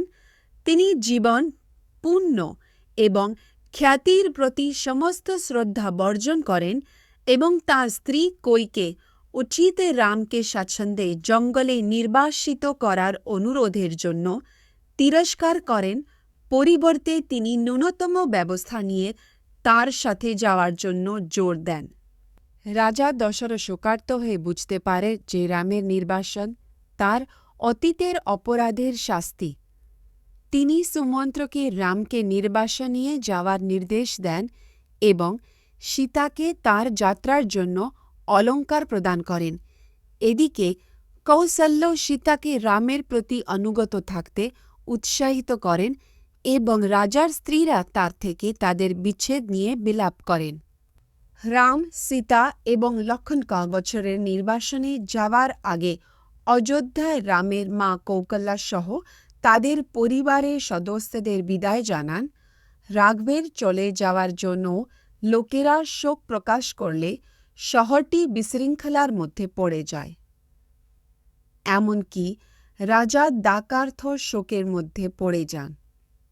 অযোধ্যার রানীরা রামের জঙ্গলে চলে যাওয়ার জন্য শোক করে, শহরটিকে শোকে আঘাত করে। পৃথিবী নিজেই প্রভাবিত বলে মনে হয়। সূর্য, চাঁদ এবং তানাগুলি আবৃতের শৃঙ্খলাও বিঘ্নিত হয়। লোকেরা তাদের দৈনন্দিন জীবন ত্যাগ করে কেবল রামকে স্মরণ করতে এবং তাদের দুঃখে একে অপরকে সান্ত্বনা দিতে চায়। রাজা দশরথ কইকেয়ীর দাবি অনুযায়ী তার পুত্র রাম জঙ্গলে চলে গেছেন জানতে পেরে শোকাহত হন। তিনি কইকেয়ী ত্যাগ করেন এবং তার জড়িত না হয়ে তার অন্ত্যেষ্টিক্রিয়া সম্পন্ন করার আদেশ দেন। রাজার দুঃখ প্রবল হয়ে ওঠে যখন তিনি রামকে স্মরণ করেন, তাকে প্রান্তরে লড়াই করার কল্পনা করেন এবং অযোধ্যা থেকে চলে যাওয়ার জন্য বিলাপ করেন। কৌকল্য তার পুত্র রামের জঙ্গলে নির্বাসনে যাওয়ার জন্য বিলাপ করে।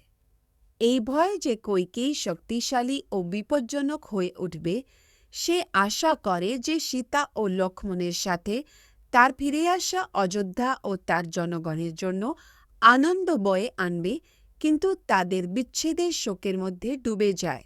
সুমিত্রা কৌকলাকে সান্ত্বনা দেয়, তাকে আশ্বাস দেয় যে রাম তার অঙ্গীকার পূরণ করবে এবং রাজা হিসাবে অযোধ্যায় ফিরে আসবে।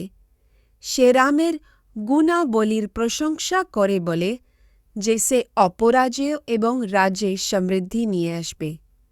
সুমিত্র কৌকলাকে রামের মঙ্গলের উপর আস্থা রাখতে উৎসাহিত করে এবং প্রতিশ্রুতি দেয় যে সে শীঘ্রই তার সীতা ও লক্ষ্মণের সঙ্গে রাম নির্বাসিত হওয়ার পর জঙ্গলে যাওয়ার পথে বয়স্ক ব্রাহ্মণ সহ অযোধ্যার লোকেরা তাকে অনুসরণ করে এবং তাকে চলে না যাওয়ার জন্য অনুরোধ করে। রাম তাদের অশ্রুতে আপ্লুত হন এবং তাদের থেকে বিচ্ছেদের চিন্তা সহ্য করতে না পেরে পায়ে রাম ও সীতা তাদের প্রথম রাত তামসা নদীর তীরে নির্বাসনে কাটিয়েছিলেন। পরের দিন সকালে রাম চলে যেতে চেয়েছিলেন, কিন্তু বনভূমির দিকে যাওয়ার সময় উত্তর দিকে যাওয়ার ভান করে অযোধ্যার নাগরিকদের প্রতারিত করার সিদ্ধান্ত নিয়েছিলেন। তিনি তাঁর রথচালক সুমন্ত্রকে তাদের আসল গন্তব্য গোপন করার জন্য ফিরে যাওয়ার আগে কিছুক্ষণ উত্তর দিকে গাড়ি চালানোর নির্দেশ। রাঘব নির্বাসনে চলে গেলে অযোধ্যার নাগরিকরা বিধ্বস্ত হয়ে পড়েছিল। তারা তাঁকে খুঁজছিল, কিন্তু কোনো লাভ হয়নি। শোকে অভিভূত হয়ে তারা বিলাপ করেছিল, তারা তা খুঁজছিল। অবশেষে তারা বাড়ি ফিরে এসেছিল, কেবল তাদের খালি রাস্তা এবং বাড়ি দেখে দুঃখে জর্জরিত হয়ে। এখানে সাসাশব্দের পাঠ্যের সারসংক্ষেপ রয়েছে। অযোধ্যার মহিলারা নির্বাসনে বিধ্বস্ত হয়ে পড়েছে। তারা বিলাপ করছে এবং কাঁদছে। রাম ছাড়া তাদের সম্পদ ও স্বাচ্ছন্দ্যের উপযোগিতা নিয়ে প্রশ্ন তুলেছে। তারা তাদের স্বামীদের জঙ্গলের রামের অনুসরণ করতে অনুরোধ করে, এই বিশ্বাস করে যে তিনি সমৃদ্ধি ও সুরক্ষা নিয়ে আসবেন। শহরটি অন্ধকার। রাম একটি সমৃদ্ধ অঞ্চলের মধ্য দিয়ে ভ্রমণ করেন শুনে গ্রামবাসীরা তার পিতার নির্বাসনের সিদ্ধান্তের সমালোচনা করে। তিনি বেশ কয়েকটি নদী অতিক্রম করেন এবং নতুন জমিতে প্রবেশ করেন। তার পিতামাতার সাথে শিকারের কথা স্মরণ করিয়ে দেন। রামসাজু জঙ্গলে ভবিষ্যতের শিকারের জন্য আকাঙ্ক্ষা প্রকাশ করেন, যা রাজর্ষিদের বাৎপর্যকে প্রতিফলিত করে। রাম কোকলায় তার ভাই লক্ষ্মণের সঙ্গে দেখা করার পর অযোধ্যায় যান। তারা শৃঙ্গভীরপুরের কাছে গঙ্গা নদীতে পৌঁছানোর আগে সেই সমৃদ্ধ ও সুন্দর শহরের মধ্য দিয়ে যান। রামদিনের জন্য বিশ্রাম নেন এবং গুহ নামে এক রাজার সঙ্গে দেখা কাবার ও আশ্রয় দেন। তার ভাই রাম যখন সীতার সাথে মাটিতে শুয়ে থাকে, তখন লক্ষ্মণ ঘুমাতে রাজি হয় না, কারণ সে তাদের নিরাপত্তার জন্য ভয় পায়। সে বিলাপ করে যে তাদের বাবার নির্বাসন শীঘ্রই তার মৃত্যু এবং রাজ্যেষ্টা করে, কিন্তু দিন গড়ানোর সাথে সাথে কান্না ঝরিয়ে নিজেই শোকে অভিভূত হয়। রাম এবং তার ভাই লক্ষ্মণ সীতা সহ জঙ্গলে তাদের 14 বছরে নির্বাসন শুরু করে। রামের সারথি সুমন্ত্রকে অযোধ্যায় ফিরে আসার নির্দেশনা হয় এবং রাজঙ্গলে তারা জঙ্গলে নিজেকে শনাক্তকরণ থেকে রক্ষা করার জন্য রাম তার চুলগুলি জটলা তালায় কেটে 3 জন নৌকায় করে গঙ্গার নদীগত। রাম লক্ষ্মণকে তার নির্বাসন এবং তাদের পরিবারের পরিণতি সম্পর্কে সম্বোধন করেন। তিনি আশঙ্কা করেন যে কৈকেয়ীর প্রভাব তার মা কৌশল্যেরটি সম্পর্কে সম্বোধন করেন। তিনি আশঙ্কা করেন যে কৈকেয়ীর প্রভাব তার মা কৌশল্যের জন্য আরও যন্ত্রণা সৃষ্টি করবে এবং ওজনে একটি বটগাছের নিচে বসে বটগাছের নিচে বজতে তাদের নতুন জীবনের মুখোমুখি। রাম ও তাঁর সঙ্গীরা প্রয়াগে পৌঁছন, যেখানে তারা সন্ন্যাসী ভরদ্বাজের সঙ্গে দেখা করার রামের সঙ্গে দেখা করার পর ভরদ্বাজ তাদের আতিথেয়তার প্রস্তাব দেন এবং তাদের নির্বাসনের সময় তাদের বসবাসের জন্য উপত্যস্নান হিসেবে চিত্রকূট পর্বতকে সুপারিশ করেন। রাম এই সুপারিশ গ্রহণ করেন এবং সীতাকে নিয়ে চিত্রকূট। রাম, সীতা এবং লক্ষণ মহর্ষি ভরদ্বাজ দ্বারা সম্পাদিত একটি প্রায়শ্চিত্ত অনুষ্ঠানের পরে কালিন্দী নদীর তীরে ভ্রমণ করে। তারা একটি ভেলা তৈরি করে এবং নদী অতিক্রম করে সীতা কালিন্দীর কাছে নিরাপদ পথের জন্য প্রার্থনা করে। অতিক্রম করার পরে তারা যমুনার বনের দিকে অগ্রসর হয়, যেখানে রাম লক্ষ্মণকে সীতার সাথে রাম, লক্ষ্মণ এবং সীতা চিত্রকূট পৌঁছে সেখানে বসতি স্থাপনের সিদ্ধান্ত নেন। রাম লক্ষ্মণকে বাসস্থান তৈরি করতে এবং উপাসনার জন্য খাদ্য সংগ্রহ করার নির্দেশ দেন। তারা তাদের নতুন বাড়ি শুদ্ধ করতে এবং পরিবারের দেবতাদের সন্তুষ্ট করতে একটি জন তাদের নতুন বাড়িতে শান্তি ও সুখ খুঁজে পায়। এখানে চার্গিশোক্তে শব্দের পাঠ্যের সার সংক্ষেপ রয়েছে। রামের দ্বারা বিতাড়িত হয়ে সুমন্ত্র অযোধ্যায় ফিরে আসে, যিনি সীতাকে নিয়ে চলে গেছেন। সেখানে পৌঁছানোর পর সুমন্ত্র শহরটিকে শোকার্ত অবস্থায় দেখতে পায় এবং জানতে পারে যে রামের চলে গেছেন। সেখানে পৌঁছানোর মধ্যে সৃষ্টি করেছে। সুমন্ত্রের কাছ থেকে খবর শুনে রাজা দশরথ তার সারথি সুমন্ত্রকে জঙ্গলে নির্বাসনের পর রামের অবস্থা সম্পর্কে প্রশ্ন করেন। সুমন্ত্র বর্ণনা করেছেন যে কিভাবে রাম, লক্ষ্মণ এবং সীতাদের পরিস্থিতি সত্ত্বেও তাদের কর্তব্য ও মূল্যবোধ মেনে চলছেন। রাম সুমন্ত্রকে তার পরিবার এবং রাজ্যকে তার মঙ্গল ও পুণ্য সম্পর্কে অবহিত করার নির্দেশ দেন। দৃশ্যটি রাম অযোধ্যার রাজা তাঁর পুত্র রামকে নির্বাসিত করা হয়েছে জানতে পেরে শোকে অভিভূত হন। রাজ্য শোকের মধ্যে রয়েছে, গাছপালা শুকিয়ে যাচ্ছে, নদীগুলি শুকিয়ে যাচ্ছে এবং প্রাণীরা অলস হয়ে যাচ্ছে। রাজা বিচলিত হয়ে পড়ে, রামের মৃত্যুতে বিলাপ করে এবং তাকে ছাড়া বেঁচে থাকার চিন্তা সহ্য করতে অক্ষম হয়ে পড়ে। অবশেষে তিনি কৌকল্যা শোকা হয়ে রথচালককে অনুরোধ করে তাকে জঙ্গলে রামে জায়গায় নিয়ে যাওয়ার জন্য। রথচালককে আশ্বস্ত করে যে সীতা ও লক্ষ্মণ রামের সাথে সুখে বসবাস করছে এবং বৈদেহী বাড়ি থেকে দূরে জীবনের সাথে ভালোভাবে মানিয়ে নিচ্ছে। এই কথাগুলিতে আশ্বস্ত হয়ে কৌকল্যা ক্ষণিকের জন্য তার কান্নাকাটি বন্ধ করে দেয়, কিন্তু শীঘ্রই কৌকল্য তার স্বামী দশরথের কাছে রামকে নির্বাসনের পরিণতি নিয়ে বিলাপ করেন, যার মধ্যে তাদের পুত্রের কষ্ট এবং রাজ্যের পতনও রয়েছে। তিনি যুক্তি দেখান যে রামের ধার্মিকতা তাকে তার শক্তিশালী প্রকৃতি এবং নৈতিক নীতিগুলির প্রতি আনুগত্যের কথা উল্লেখ করে অন্যের দ্বারা ইতিমধ্যে উপভোগ করা একটি রাজ্য গ্রহণ করতে দেবে না। তার কথাগুলি দশরথকে হতাশ। রামের নির্বাসনে শোকার্ত রাজা বিচলিত হয়ে তাঁর স্ত্রী কৌকল্যাকে সম্বোধন করেন, তার কষ্টের জন্য ক্ষমা চান। তিনি তাকে ক্ষমা করে দেন, ব্যাখ্যা করেন যে একজন মহিলার কর্তব্য তার স্বামীর প্রতি নিবেদিত হওয়া, এমনকি সে তার প্রতি অন্যায় করলেও। কৌকল্যার কথায় রাজার দুঃখ সাময়িকভাবে প্রশমিত হয়, যার ফলে সে ঘুমিয়ে পড়ে। রাজা দাকার্থ শোকার্ত হয়ে পড়েন যখন তার মনে পড়ে যে তিনি দুর্ঘটনাক্রমে একজন বনকর্মীকে হত্যা করেছিলেন, যিনি তার বাবা মায়ের জন্য জল আনতে এসেছিলেন। রাজা তীরটি বের করেন, কিন্তু সন্ন্যাসী শীঘ্রই মারা যান। রাজা ডাকার বিধ্বস্ত হয়ে পড়েছিলেন এবং তার চিন্তাহীন কর্মের পরিণতি উপলব্ধি করে মৃত্যুর জন্য বিলাপ করেছে।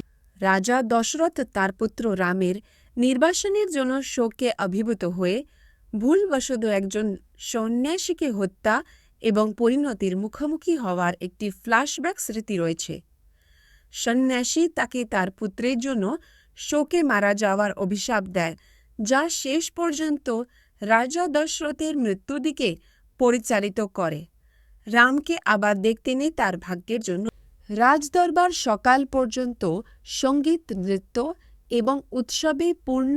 যখন রাজার অপেক্ষারত মহিলারা জানতে পারে যে তিনি মারা গেছেন, শোক কাটিয়ে তারা অনিয়ন্ত্রিতভাবে কাঁদতে থাকে, অন্যান্য স্ত্রী ও পরিচারকদের সাথে যোগ দেয়, প্রাসাদকে দুঃখ ও বিলাপে পূর্ণ করে এবং দুর্দশায় ফেলে দেয়।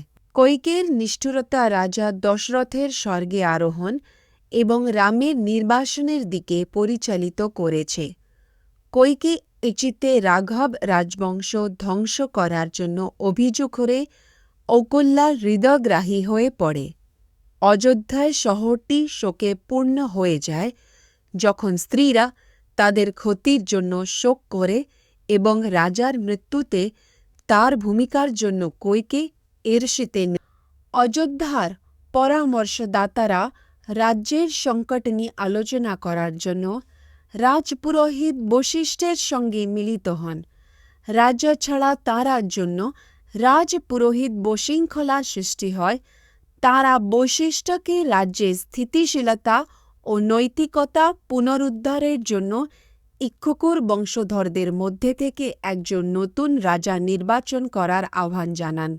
বশিষ্ঠ ভরত ও তার ভাই শত্রুঘ্নকে তাদের চাচার বাড়ি থেকে নিয়ে আসার জন্য দূত পাঠায়। সিদ্ধার্থ বিজয় জয়ন্ত এবং আককাই সিংহাসন দখল করতে রাজিকণা পরীকের ভ্রাজে পৌঁছান, যেখানে তারা ভরতকে সিংহাসন দখল করতে রাজি করানোর পরিকল্পনা করে। ভরতের একটি বিরক্তিকর স্বপ্ন রয়েছে, যেখানে সে তার বাবা রামকে বিভিন্নভাবে মারা যেতে বা আহত হতে দেখে। সে শোকার্ত এবং তার বন্ধুদের সাথে আনন্দে যোগ দিতে অস্বীকার করে এই ভয়ে যে তার নিজের সহ তাদের মৃত্যুর মুখোমুখি হবে। তার গলা শুকিয়ে গেছে, মন অস্বস্তিকর এবং জীবনের অর্থ নিয়ে সে হতাশ। কইকের পুত্র ভরতকে রাষ্ট্রদূতরা একটি জরুরি বিষয়ের কারণে অযোধ্যার উদ্দেশ্যে রওনা হওয়ার জন্য অনুরোধ করেন। তিনি রাজা কেকায়া সহ তাঁর আত্মীয়দের কাছ থেকে উপহার এবং বিদায় গ্রহণ করেন, যিনি তাঁকে সম্পদ, ঘোড়া এবং দরবারীদের দেন। ভরত শত্রুঘ্নকে নিয়ে যাত্রা শুরু করেন। শত শত গাড়িতে চাকনের কারণে সৃষ্ট তাড়াহুড়ো। রামের পুত্র ভরত দীর্ঘ যাত্রার পর অযোধ্যায় ফিরে আসে। শহরের জনশূন্যতা এবং দুর্ভাগ্যের লক্ষণ দেখে সে হতবাক হয়ে যায়। শহর খালি, বাড়িঘররা উপবাস করছে এবং মন্দিরগুলি অবহেলিত। ভরতের হৃদয় তার বাবার প্রাসাদে প্রবেশ করার সময় শোকে ভরে যায়, বুঝতে পারে যে কিছু ভুল হয়েছে। ভরত বাড়ি ফিরে জানতে পারে যে তার বাবা রাজা দশরথ মারা গেছেন। তার মা কইকেয়ী ব্যাখ্যা করেন যে রাজা তার দ্বারা নির্বাসিত হয়েছিলেন এবং ভরতের ভাই রামকে সীতা ও লক্ষ্মণের সাথে নির্বাসিত করা হয়েছে। ভরত দুঃখিত হয়ে জানতে চায় যে কেন তাকে তার বাবার শেষ মুহূর্তগুলি সম্পর্কে জানানো হয়নি। এখানে চালবুর্ষ শব্দের একটি সংক্ষিপ্ত সারসংক্ষেপ রয়েছে। ভরত তার বাবার মৃত্যু এবং ভাই রামের নির্বাসনে শোকাহত হয়ে কইকে উতিশদের তিরস্কার করে তার স্বার্থপর আকাঙ্ক্ষার মাধ্যমে পরিবারে ধ্বংস আনার অভিযোগ করে। সে কইকেয়ীর ইচ্ছা পূরণ করার পরিবর্তে তার মায়ের অসম্মতি সত্ত্বেও রামকে বন থেকে রাজা হয়। ভরত তার মা কৈকশীতে রামের নির্বাসনে তার ভূমিকা এবং তার নিজের ভাগ্যের জন্য নিন্দা করে। সে তাকে নরহত্যা এবং তাদের পরিবারের জন্য লজ্জা আনার জন্য অভিযুক্ত করে। ভরত তার বাবা এবং ভাইয়ের প্রতি তার কর্তব্য পালন করার শপথ করে এবং কৈকশীতে আগুনে প্রবেশ করে বা জঙ্গলে ডুব দিয়ে কষ্টের জীবনযাপনে নিন্দা করে। ভরত রামের নির্বাসনে বিধ্বস্ত হয়ে পড়া তার মা কৌকল্যার সঙ্গে দেখা করেন। ভরত কৌকল্যার অভিযোগের বিরুদ্ধে নিজেকে রক্ষা করেন এবং যারা রামের নির্বাসনে অনুমোদন দিয়েছিলেন তাদের অভিশাপ দেন। তাদের উপর তার ইচ্ছাকৃত অসংখ্য শাস্তির তালিকা করেন।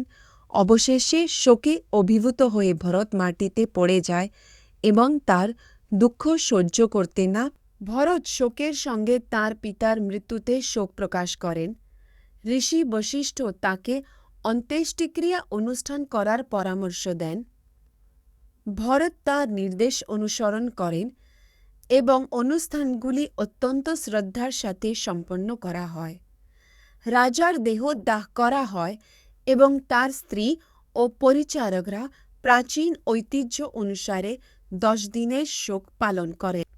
শবদাহের পর ভরত তার বাবার মৃত্যুতে শোক প্রকাশ করে এবং দিক নির্দেশনার জন্য ভিক্ষা করে। বশিষ্ঠ তাকে তার বাবার হাড় সংগ্রহ করে অনুষ্ঠানটি সম্পূর্ণ করার কথা মনে করিয়ে দেয়।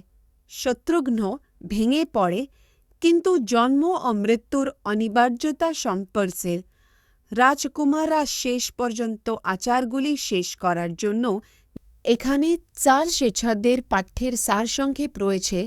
রামের নির্বাসনে শোকার্ত ভরত তার ভাই শত্রুঘ্নার সাথে কথা বলে, যে কুঁজ সমর্থিত চাকর মহিলা কৈকেয়ী উপস্থিত হলে রেগে যায়।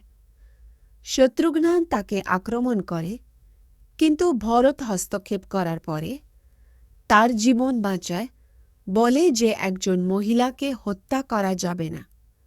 মন্থর ভরতকে তার বাবার মৃত্যুর পর সিংহাসনের প্রস্তাব দেওয়া হয়, কিন্তু সে অস্বীকার করে, জোর দিয়ে বলে যে তার বড় ভাই রামকে রাজা হতে হবে।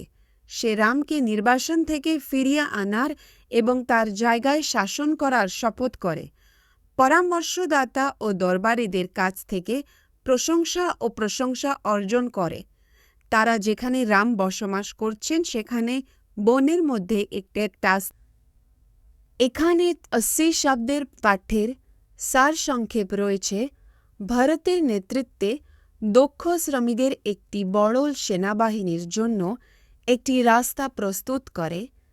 তারা গাছপালা পরিষ্কার করে, সেতু তৈরি করে এবং ফুটপাত, গাছ এবং ফুল দিয়ে সারিবদ্ধ একটি সুন্দর পথ তৈরি করার জন্য কূপ খনন করে। অবশেষে একটি স্থিত রামের নির্বাসনের পর ভরত তার ভাগ্যের জন্য বিলাপ করে, কিন্তু বশিষ্ঠ তাকে সান্ত্বনা দেয়, যিনি অভিজাত এবং উপদেষ্টাদের একটি সমাবেশকে স্বর্ণ দরবারে ডেকে পাঠান। ভরত আসার সাথে সাথে প্রজারা আনন্দিত হয় এবং দরবারটি রামের উপস্থিতির সাথে তার প্রাক্তন গৌরবের সাথে সাদৃশ্যপূর্ণ। দৃশ্যটি জাঁকজমক এবং উদযাপনের। ভরত দুঃখে অভিভূত হয়ে ঘোষণা করে যে সে রামকে অনুসরণ করে নির্বাসনে যাবে। সে তার অনুগত সেবক সুমন্ত্রকে সেনাবাহিনী জড়ো করে এবং তাকে জঙ্গলে নিয়ে যাওয়ার জন্য বাহিনী আনার নির্দেশ দেয়। দরবার ও সেনাপতি সহ পুরো সমাবেশ ভরতের রামের সাথে যোগ দেওয়ার সিদ্ধান্তে আনন্দে ফেটে পড়ে। হাজার হাজার গাড়ি, হাতি, ঘোড়া এবং বিভিন্ন পেশাদারদের নিয়ে ভরত রামকে খুঁজে বের করার জন্য একটি বিশাল শোভাযাত্রার নেতৃত্ব দেয়। তারা শৃঙ্গবেরপুরার কাছে গঙ্গা নদীতে পৌঁছায়, যেখানে তারা রাতের জন্য থামে। ভরত তার দরবারীদের সেনাবাহিনীকে শিবির করার নির্দেশ দেয়, নদী পার হওয়ার পরিকল্পনা করে এবং বিশাল সেনাবাহিনী নিয়ে ভরতের আগমনের প্রত্যাশা করে। নিষাদ রাজা গুহ গঙ্গা নদীর তীরে তাদের বিরুদ্ধে প্রতিরক্ষার জন্য তার সৈন্যদের প্রস্তুত করেন। তিনি তা অনুচর এবং যুবকদের ভরতের পথের বিরোধিতা করার জন্য প্রস্তুত থাকার নির্দেশ দেন। এদিকে গুহ ভরতের কাছে যান এবং শ্রোতাদের অনুরোধ করেন।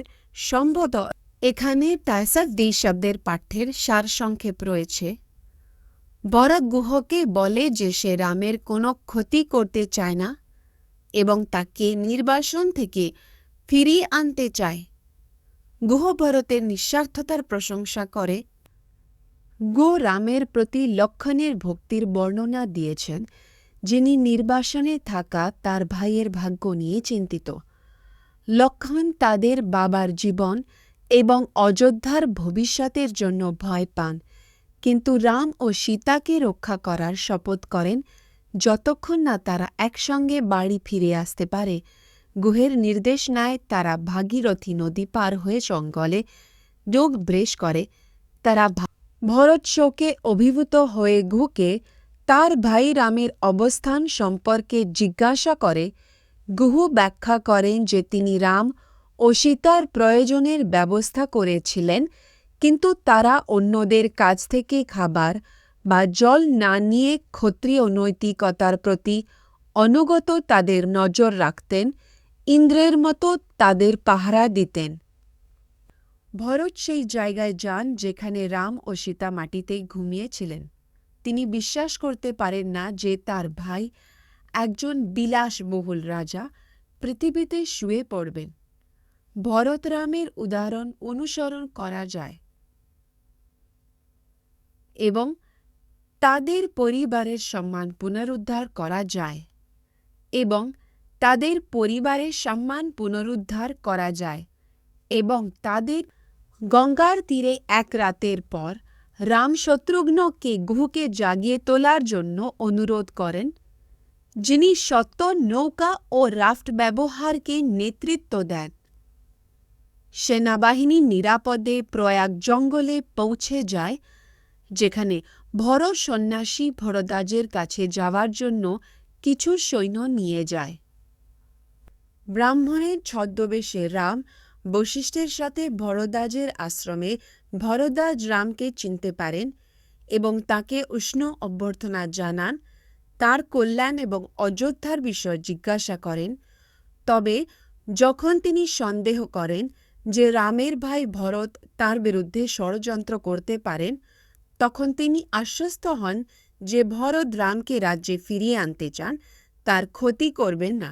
ভরদ্বাজ কৈকেয়ীর পুত্র ভরত তপস্বী ভরদ্বাজের কাছে যান এবং তাকে আতিথ্যতা প্রদান করা হয়। তপস্বী দেবতাদের খাবার, পানীয় এবং বিনোদন সহ একটি অতিরঞ্জিত ভোজের জন্য আহ্বান করেন। দৃশ্যটি একটি স্বর্গীয় দর্শনে রূপান্তরিত হয়। প্রচুর মদ এবং কামুক আনন্দিত হয়। ভরত তার আশ্রমে এক রাত থাকার পর তপস্বী ভরদ্বাজের সাথে দেখা করেন। ভরত চিত্রকূট পর্বতে রামের অবস্থানের দিক নির্দেশনা চান এবং ভরদ্বাজের কাছ থেকে নির্দেশনা পান। কৌকল্যা, সুমিত্র এবং কৈকেয়ী সহ রানী মায়েরা হতাশায় ভরদ্বাজের কাছে যান। ভরত এতে তার ভাই এবং মা কৈকেয়ীর ভূমিকা নির্বাসন সকলের মঙ্গলের জন্য এবং ভরত তার বিশাল সেনাবাহিনী ও পরামর্শদাতাদের নিয়ে দীর্ঘ যাত্রার পর চিত্রকূট পর্বতে আসেন। তিনি বনের সৌন্দর্য পর্যবেক্ষণ করেন এবং এটিকে অযোধ্যার সাথে তুলনা করেন। রাম ও লক্ষণের উপস্থিতি সন্দেহ করে ভরত সৈন্যদের তদন্ত করতে পাঠান, যারা ধোঁয়া আবিষ্কার করে এবং ধরে নেয় যে এটি তাদের উপস্থিতির ইঙ্গিত দেয়। অমরের মতো দেখতে রাজা রাম তার স্ত্রী সীতাকে চিত্রকূট পর্বতের সৌন্দর্য দেখান। তিনি এর বৈচিত্র্যময় রং, প্রচুর ফুল ও ফল এবং প্রাকৃতিক দৃশ্যের বর্ণনা দেন। তিনি সেখানে সীতা ও লক্ষ্মণের সাথে দুঃখমুক্ত থাকার এবং রাজা হিসাবে তার দায়িত্ব পালন করার ইচ্ছা প্রকাশ করেন। রাম সীতাকে ফুল এবং বন্যজীবনে ভরা সুন্দর মন্দাকিনী নদী দেখান। তিনি তাকে তার সাথে স্নান করার জন্য আমন্ত্রণ জানান, নদীটিকে সরুর সাথে তুলনা করেন, রাম সীতার সাথে থাকার জন্য তার আনন্দ প্রকাশ করেন এবং অযোধ্যায় বা রাজত্বে ফিরে আসার পরিবর্তে তার সাথে চিত্রকূটে থাকার প্রস্তাব দেন। রাম ও সীতা একটি নদীর কাছে বিশ্রাম নিচ্ছেন যখন লক্ষ্মণ ভরতের নেতৃত্বে একটি আসন্ন সেনাবাহিনীকে আবিষ্কার করেন। লক্ষ্মণ রামকে বিষয়ে অবহিত করেন, কিন্তু রাম পদক্ষেপ নেওয়ার আগে তাকে আরও তদন্ত করার নির্দেশ দেন। লক্ষ্মণ খবর নিয়ে ফিরে আসেন যে ভরত তাদের হত্যা করতে আসে এবং তিনি অতীতের ভুলের প্রতিশোধ নিতে ভরতকে হত্যা করেন। রাম লক্ষ্মণের ক্রোধকে শান্ত করেন এবং তাকে যুদ্ধের ইচ্ছা ত্যাগ করতে বলেন, কারণ ভরত কোনো ইচ্ছা ছাড়াই এসেছেন। রাম বিশ্বাস করেন যে ভরত ক্ষমা চাইছেন, কিন্তু লক্ষ্মণ লজ্জায় ভেঙে পড়েন এই ভেবে যে ভরত আসলে ছদ্মবেশে তাদের পিতা দশরথ।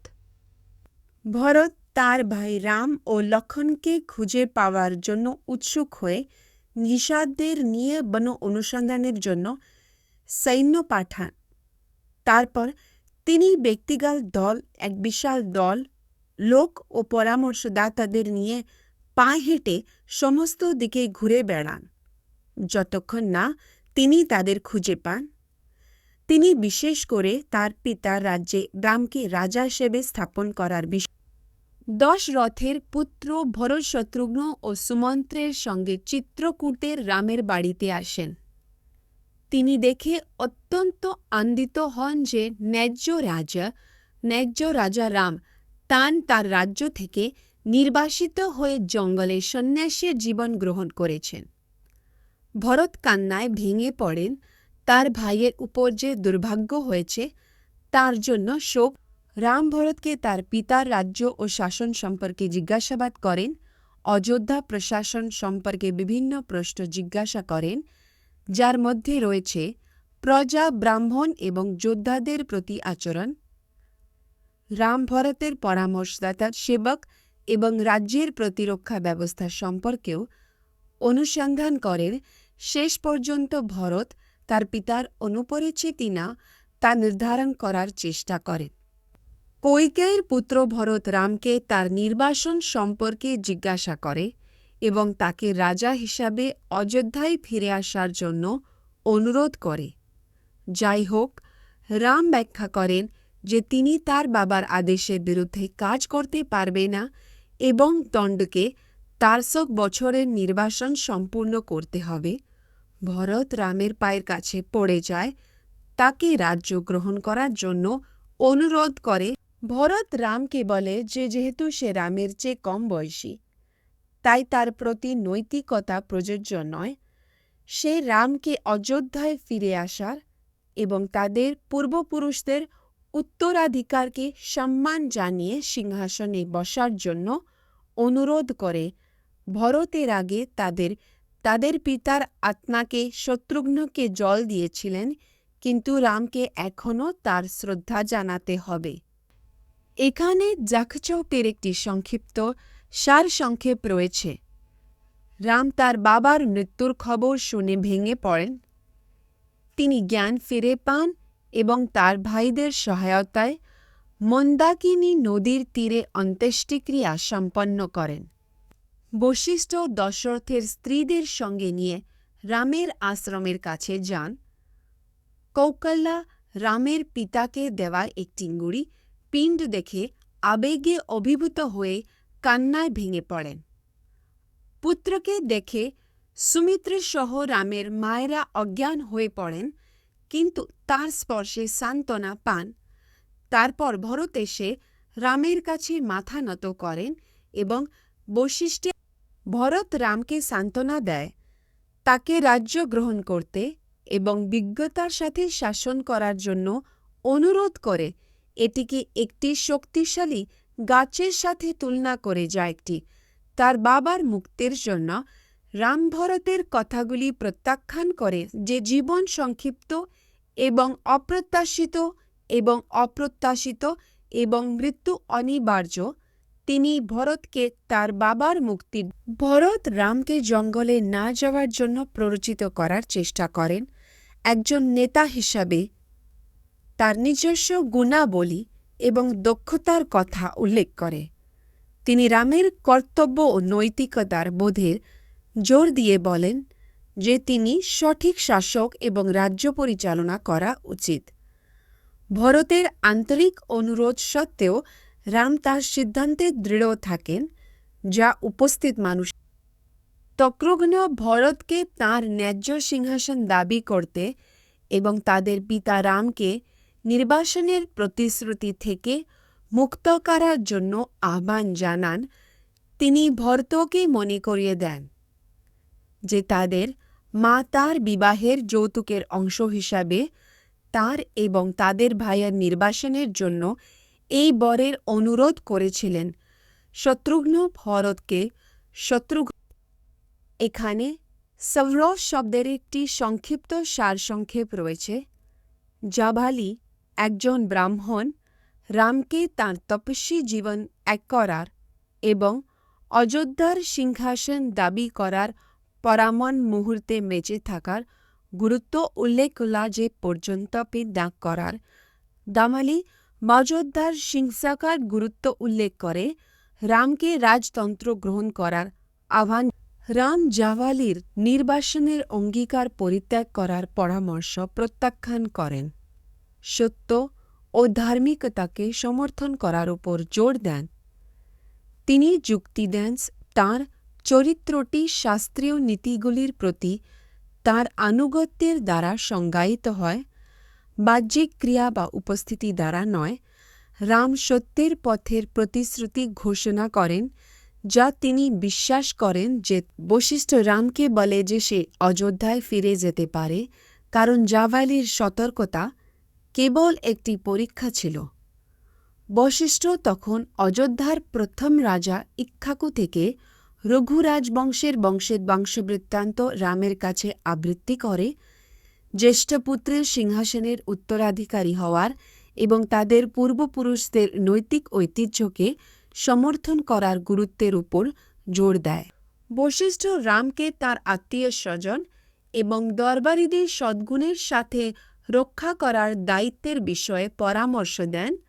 রাম ভরতের রাজা হওয়ার প্রস্তাব প্রত্যাখ্যান করেন, তার পিতার আদেশ অনুসরণ করতে এবং তার ভাইয়ের সাথে নির্বাসনে থাকার জন্য। মহর্ষি এবং অন্যান্য সাধুরা রামের গুণাবলীর প্রশংসা করে ভরতকে রামের নির্বাসনের সিদ্ধান্ত মেনে নেওয়ার আহ্বান জানায়। ভরত রামকে চলে না যাওয়ার জন্য অনুরোধ করে, কিন্তু রাম তাকে আশ্বাস দেয় যে সে ৪ বছর পর ফিরে আসবে এবং তাদের মা কৈকে উশিতে রক্ষা করার নির্দেশ দেয়।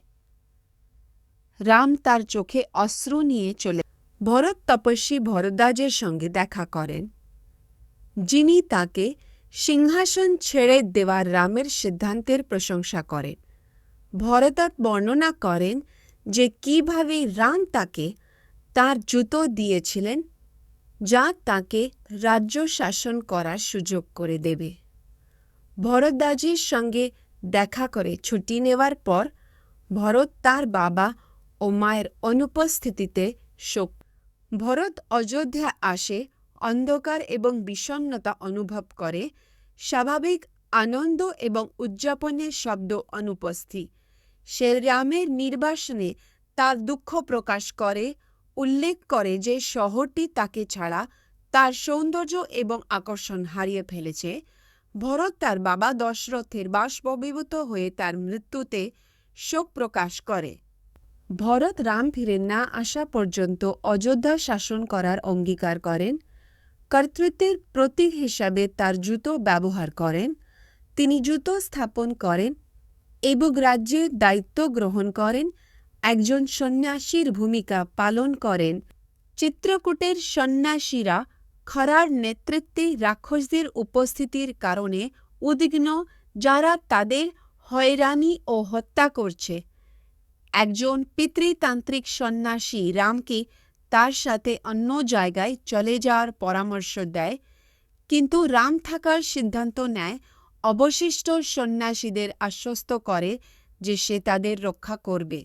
রাম, সীতা এবং লক্ষণ অত্রির আশ্রমে পৌঁছন, যেখানে ঋষি এবং তার স্ত্রী অনসুয়া তাদের অভ্যর্থনা জানান। রাম অনসুয়ার সঙ্গে সীতার পরিচয় করিয়ে দেন, যিনি তাকে ধার্মিকতার অনুসরণ এবং একনিষ্ঠে স্ত্রী হওয়ার গুরুত্ব সম্পর্কে পরামর্শ দেন।